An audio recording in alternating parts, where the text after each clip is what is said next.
Nabi Sulaiman adalah seorang nabiullah, anak dari Nabi Daud alaihi salam. Disebutkan bahwa Sulaiman adalah anugerah terindah bagi Nabi Daud. Sulaiman anak yang soleh, cerdas, dan bijaksana. Sulaiman sering membantu Nabi Daud sebagai penasehat dalam mengadili kasus yang terjadi antar rakyatnya.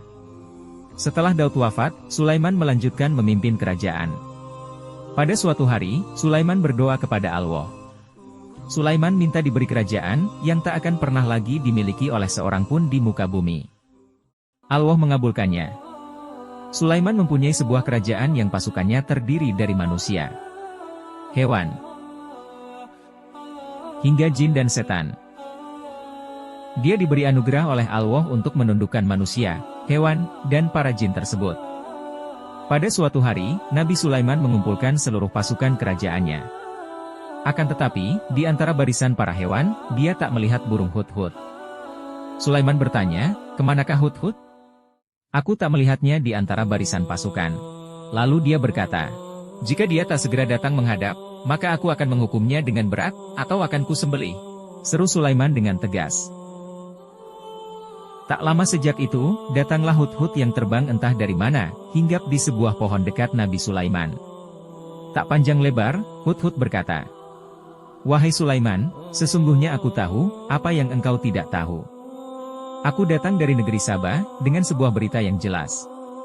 Sungguh kudapati seorang wanita memimpin mereka. Dia punya segalanya serta singgasana yang besar. Aku dapati, ternyata dia dan rakyatnya menyembah matahari, bukan kepada Allah. Dan setan-setan membuat perbuatan mereka terasa indah, sehingga menghalangi mereka dari petunjuk Allah. Burung hudhud, meski hanya seekor burung, tapi dia tidak ikhlas, ada kesirikan dilakukan di atas bumi ini. Sehingga, dia memutuskan untuk melaporkannya kepada Nabi Sulaiman. Tetapi, Sulaiman tak langsung percaya.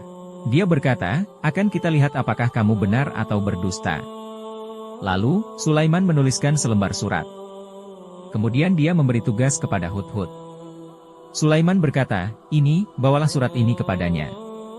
Jatuhkan saja suratnya, lalu pergi. Dan kemudian perhatikan apa yang terjadi." Dengan segera, hudhud terbang sambil membawa surat Nabi Sulaiman, kembali ke negeri Sabah. Sesampainya di istana Ratu Sabah, hudhud segera melemparkan surat Nabi Sulaiman ke ruangan sang ratu. Surat itu segera diketahui sang ratu. Dia heran, bagaimana surat itu bisa sampai ke dalam istananya. Lalu, dia membacanya. Suratnya berbunyi, "Dengan nama Allah yang Maha Pengasih dan Maha Penyayang. Jangan kamu sombong terhadapku, datang kepadaku sebagai orang yang berserah diri." Surat Nabi Sulaiman tersebut, terdapat di surat An-Naml, ayat 30 dan 31. Innahu min Sulaiman wa innahu bismillahirrahmanirrahim. Alla ta'lu alayya wa'tuni muslimin. Ratu Sabah, atau biasa disebut Ratu Balkis, ingin tahu apa motivasi Sulaiman sebenarnya. Apakah dia benar ingin berdakwah tentang agamanya, ingin menaklukkan negeri Sabah, atau hanya ingin upeti? Untuk itu, dia ingin mengetes Sulaiman. Dia utus anak buahnya mengirimkan harta benda yang banyak kepada Sulaiman. Jika Sulaiman hanya ingin upeti, maka Sulaiman akan menerima harta benda tersebut. Ratu juga berpesan agar mereka menyelidiki kekuatan pasukan Sulaiman. Semua peristiwa itu didengar oleh hudhud. Kemudian, hudhud segera kembali untuk melaporkannya kepada Sulaiman. Kemudian, berangkatlah pasukan dari negeri Sabah menuju kerajaan Sulaiman. Perjalanan yang sangat jauh, ribuan kilometer dari Yaman, ke Baitul Maqdis di Palestina. Akhirnya, sampailah pasukan Ratu Balkis di kerajaan Sulaiman. Mereka sangat takjub dengan besarnya kerajaan tersebut. Mereka juga melihat negeri Sulaiman adalah negeri yang makmur. Dan selain itu, kerajaan Sulaiman juga mempunyai pasukan yang kuat, dengan persenjataan lengkap. Setelah sampai di depan Sulaiman, utusan Ratu Balkis segera menyampaikan salam dari sang ratu, serta memberikan persembahan harta yang banyak kepada Nabi Sulaiman. Tetapi, Sulaiman menolak. Dia menjawab, "Kamu hendak memberikan harta kepadaku? Ketahuilah, apa yang Allah berikan kepadaku, jauh lebih baik daripada yang Allah berikan kepadamu, tapi kamu bangga dengan hadiahmu itu? Sekarang, kembalilah ke ratu kalian."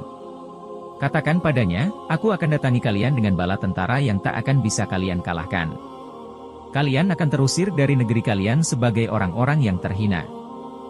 Akhirnya, dengan berat hati dan rasa malu, para utusan tersebut pulang kembali ke negeri Yaman. Mereka segera melaporkan peristiwa tersebut kepada sang ratu. Utusan melaporkan bahwa Sulaiman menolak hadiah sang ratu, dan berjanji akan menyerang negeri Sabah, dengan pasukan yang tak terkalahkan. Ratu Balqis segera mengundang para pembesar, untuk membahas situasi tersebut. Mereka menyimpulkan, karena Sulaiman menolak hadiah, itu berarti Sulaiman tak ingin harta atau upeti.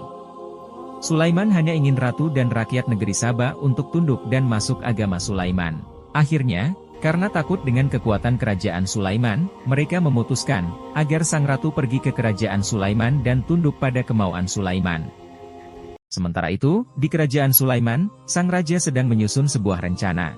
Sulaiman memanggil para pembesar, orang alim, dan para jin ke hadapannya.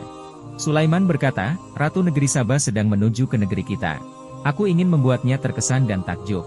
Aku ingin membuat sesuatu yang luar biasa, yang dia tahu tak mungkin dilakukan oleh manusia biasa, melainkan itu datang dari Tuhan yang Maha Kuasa. Lalu, Sulaiman memanggil Hudhud. Dia menanyakan apa yang sangat disayangi oleh Ratu Sabah. Hudhud menjawab, bahwa sang ratu sangat sayang dengan singgasananya yang besar. Kemudian, Sulaiman bertanya, siapakah di antara kalian yang bisa mendatangkan singgasana Ratu Balqis ke hadapanku dengan cepat? Ifrit, dari kalangan jin menjawab, saya yang mulia. Saya mampu mendatangkannya sebelum engkau berdiri dari tempat dudukmu. Aku kuat dan dapat dipercaya. Kemudian, seorang yang soleh dari kalangan manusia berkata, aku mampu mendatangkannya sebelum engkau berkedip. Dalam sekejap mata, singgasana sang ratu sudah berada di hadapan sang raja. Sulaiman pun mengucap syukur kepada Allah, atas anugerah yang dilimpahkan kepadanya dengan keajaiban ini. Kemudian, Sulaiman ingin membuat sesuatu yang lebih menakjubkan lagi. Sesuatu yang tak pernah ada di kerajaan manapun. Sulaiman berkata, sekarang, aku ingin membangun istana, yang tak ada duanya. Lantai istana itu dari kaca tebal, tembus pandang, dengan sebuah kolam ikan yang luas di bawahnya. Seolah ada kolam ikan di dalam, padahal itu lantai istana. Para jin, lalu bekerja keras membuat istana tersebut. Sebuah istana berlantai kaca, dengan kolam ikan luas di bawahnya. Seolah-olah, seluruh istana berisi kolam ikan. Setelah menempuh ribuan kilometer, akhirnya, sampailah sang ratu di kerajaan Sulaiman. Sang ratu takjub dengan kerajaannya yang megah dan tak ada duanya. Apalagi, setelah mendapati kerajaan dengan lantai kaca, dengan kolam ikan di bawahnya. Seumur hidup, sang ratu tak pernah melihat yang semacam ini. Tiba di ruangan besar Raja Sulaiman, sang raja memperlihatkan dua singgasana berdampingan. Sulaiman lalu bertanya kepada Ratu Balqis, apakah seperti ini singgasanamu? Dengan sedikit kebingungan, dia menjawab, nampaknya memang seperti ini. Dia heran, bagaimana mungkin singgasananya, nun jauh di sana, bisa berada di kerajaan Sulaiman saat ini. Akhirnya, setelah melihat sejumlah keajaiban yang ditunjukkan oleh Sulaiman, nampak bahwa itu semua bukanlah hal biasa yang bisa dilakukan oleh manusia. Tetapi, dilakukan oleh Zat yang serba maha, yaitu Tuhan yang Maha Kuasa. Dan mukjizat tersebut, diberikan Tuhan kepada Sulaiman. Hal itu membuat Ratu Balqis dan pengikutnya langsung bertekuk lutut kepada Sulaiman. Sulaiman dengan sukacita mengajak ratu dan seluruh rakyatnya untuk beriman kepada Allah, Tuhan Maha Kuasa yang sesungguhnya. Tuhan sekalian alam. Alhamdulillah.